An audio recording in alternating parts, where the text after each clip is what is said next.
Blog. तो ये है पल्सर गाड़ी का पूरा disc brake system, ABS unit, caliper और ऑयल फिलर। इसमें लीवर के साथ खोल के लाया हूँ। फ़िलहाल ये मेरा पूरा खोल के क्यों लाया हूँ, इसका एक रीज़न ये है कि ये पहिया जाम कर रहा था और काफ़ी दिनों से इसकी सफाई वगैरह नहीं हुई है। तो इसके पिस्टन्स की जो ओ रिंग्स होती हैं वो, और इसके डिस्पैड, इसकी क्लीनिंग नहीं करूँगा, थोड़ा बहुत क्लीन करूँगा क्योंकि पानी से क्लीन करना है मुझे और मैं नहीं चाहता कि इसमें पानी जाए क्योंकि इसकी कॉस्ट बहुत ज़्यादा है। और ये देखेंगे क्या प्रॉब्लम है। इसके ये बोल्ट स्लिप हो गए थे जिसकी वजह से मैंने दूसरे बोल्ट लगाए हैं। तो देखते हैं इन बोल्टों से काम चलेगा या मुझे पूरा ये ख़रीदना पड़ेगा। तो चलिए क्लीन करते हैं। और क्लीन कराने से पहले मुझे ये बोल्ट कहाँ गया, ये बोल्ट खुलवाना पड़ेगा। खराब पूरी तरीके से जाम हो गया। इसकी हालत आप देख सकते हैं किस तरीके की हालत हो गई है। तो अभी इसको खोलेंगे। तो इसको तो मैं खोलूँगा नहीं, निकलवा के लेके आऊँगा। तो फिर ये सारे कनेक्शन अलग करते हैं। इस तरीके से डिसमेंटल हो गया है। ये वाली छोटी वाली पाइप, ये देखिए, ये यहाँ से डैमेज है। दिख गया होगा जहाँ तक आपको, ये डैमेज है छोटी वाली पाइप। इस वजह से प्रेशर ये अपना लूज कर रही थी।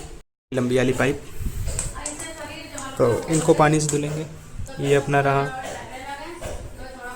सिंगल चैनल एवीएस वाला यूनिट। इसमें मोटर इनबिल्ड होती है, मतलब कि अंदर से ही होती है। जो डबल चैनल होते हैं उसमें अलग से मोटर होती है, मतलब कि इनबिल्ड वो भी होती है पर वो खुल जाती है। पर ये इसमें भी स्क्रैचेस हैं। तो देखते हैं स्क्रैचेस हैं या नहीं है, वो तो सफाई करेंगे तब पता चलेगा। ये भी खुल गया, ये देखिए क्या हालत है इसकी।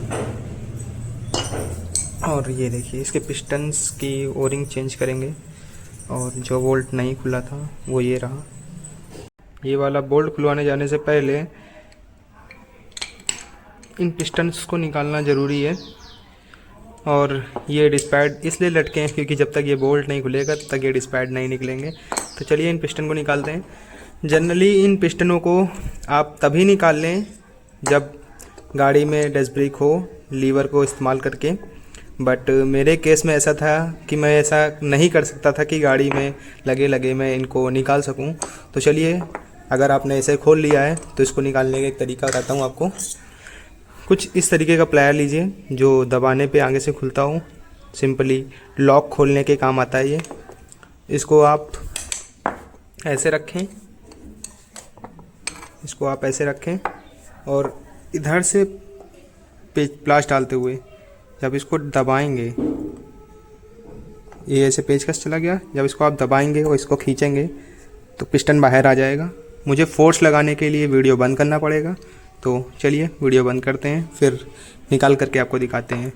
और अगर आप इस तरीके का प्लायर यूज करना नहीं चाहते हैं तो आपके पास एयर गन हो, एयर का प्रेशर आप यहाँ से मारेंगे तो ये पिस्टन तुरंत ही बाहर आ जाएंगे। बट ध्यान रहे, एयर का प्रेशर मारते समय आपकी उंगली यहाँ पर या यहाँ पर नहीं होनी चाहिए। इन पिस्टन्स के सामने आप या इस तरीके का एक ब्रक्सू फंसा सकते हैं, सेम ऐसे, ताकि ये पिस्टन दोनों बराबर से निकले। नहीं हो सकता है कि आप एयर का प्रेशर मारें और एक पिस्टन बाहर आ जाए, एक पिस्टन अंदर ही फंसा रह जाए। तो इस तरीके का आप एयर ब्रेक्सू लगा सकते हैं जिससे ये पिस्टन यहाँ तक आएगा, उसके बाद ये पिस्टन बाहर नहीं आएगा, फिर वो भी आ जाएगा बाहर। क्योंकि एयर की कंडीशन में सबसे ज़्यादा ये होता है कि एक ही पिस्टन बाहर आ जाता है पूरा और दूसरा पिस्टन नहीं आ पाता है। तो आप इस तरीके से ब्रेक्सू लगा लें या डिस्पैड, ताकि दोनों ही पिस्टन बाहर आ सकें। लेकिन एयर से निकालते समय आप सबसे ज़्यादा ज़रूरी बात ये रखिएगा कि इन पिस्टन्स के सामने आपकी उंगली नहीं होनी चाहिए, क्योंकि बहुत ज़्यादा दर्द होता है अगर इन पिस्टन के सामने आपकी उंगली हो और आप एयर मार के पिस्टन निकाल रहे हो। पिस्टन तो निकल गए हैं, लेकिन इसमें कुछ ज़रूरी बातें जो मैं बताना चाहूँगा। इसमें 2 रबर्स लगी हैं, जैसे कि आपको मैं दिखाऊँ। ये देखिए, एक ब्लैक कलर की, एक ये ब्लू कलर की। तो इसमें देखिएगा, एक में नीचे वाली में आपको पीछे साइड का जो हिस्सा है, मतलब कि जो रबड़ ऐसे लगी है अगर, तो इधर से पिस्टन जाएगा और ये रबड़ ऐसे लगी है, तो जो इसके पीछे साइड का हिस्सा है वो थोड़ा उभरा होगा। तो आप निकालते समय भी देख लें और लगाते समय भी, दोनों ही साइड में। तो चलिए दिखाते हैं कि किसी किसी में क्या होता है कि इस कैलिपर का ही सेफ ऐसा बनाया जाता है कि रबड़ वो ऑयल सील बैठते ही पीछे का सिरा उड़ जाए।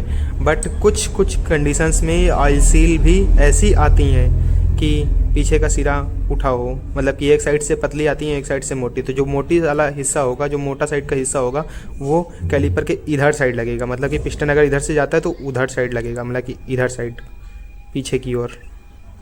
आई होप कि आप लोग समझ रहे होंगे। अगर नहीं समझ रहे हैं तो कमेंट कर दीजिएगा। टोटल 4 रबड़स हैं। ये आगे की साइड लगती हैं, ये पीछे की साइड लगती हैं, ये सिंगल पिस्टन के लिए और ये दूसरे पिस्टन के लिए। और जो मैं उभरा हुआ शीशा बता रहा था, जैसे कि देखिए ब्लैक वाली, ये दोनों साइड से बराबर मोटी है।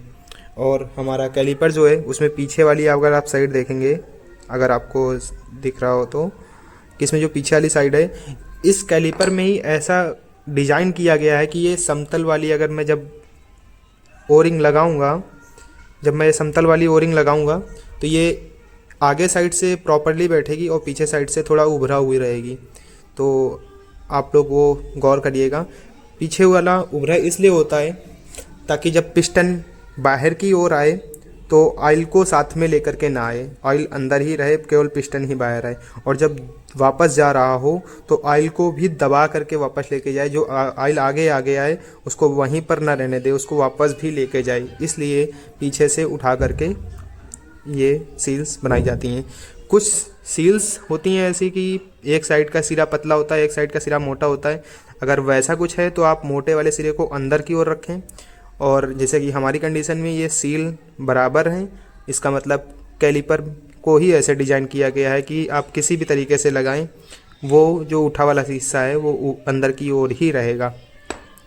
तो इसको आप लोग ज़रूर गौर से करें। ये रहा AVS वाला यूनिट, जिसे मैंने कहा था कि मैं नहीं धुलूँगा, और इसे मैंने अच्छे तरीके से क्लीन कर दिया है गीले कपड़े से। बट फिर भी गीले कपड़े से साफ़ करने के बावजूद भी इसमें काफ़ी सारे पानी के छोटे छोटे बूंदें गई होंगी। तो बाकी सारा सामान मेरे पास एयर क्लीनर नहीं है, जैसे कि मैंने पिस्टन निकालते समय ही बताया था आपको कि एयर प्रेशर वाली गन नहीं है मेरे पास। तो मैंने सारा सामान यहाँ पर रख दिया है। और ये वाला AVS यूनिट, ये भी क्लीन करने के बाद यहाँ पे रख दे रहा हूँ, क्योंकि छोटे छोटे पार्टिकल्स इसके अंदर भी गए होंगे तेल के, मतलब कि पानी के। और WD-40 से इसको क्लीन नहीं किया मैंने, गीले कपड़े से क्लीन किया है। वो वाली बड़ी वाली पाइप, ये छोटी वाली पाइप ख़राब है, ये देखिए यहाँ से डैमेज है, ये डैमेज है, ये और ये। इसको भी ले जाऊँगा, थोड़ा खाना पीना खा लूँ, और ले जाने के बाद मैं ये वाला बोल्ट खुलवाऊँगा। और ये इसके अंदर काफ़ी स्क्रैचेस हैं यहाँ पर, तो ये रहे स्क्रैचेस, शायद आपको दिख रहे हो। इसके अंदर काफ़ी स्क्रैचेस हैं। तो पहले इसमें ही मेजर किट डालेंगे, अगर काम करती है तो ठीक है, नहीं तो फिर रिप्लेस करेंगे, क्योंकि कॉस्ट इसकी काफ़ी ठीक ठाक है। और ये पिस्टन्स चल जाएंगे, चलने लायक हैं, ठीक है, इतने ख़राब नहीं है। तो ये सूख जाता है, मतलब कि ये सूखने के लिए नहीं रखा है, बस ऐसे ही रख दिया है। थोड़ा बहुत जो पानी के पार्टिकल्स होंगे वो भी सूख जाएंगे, धूप काफ़ी वैसे भी तेज़ है।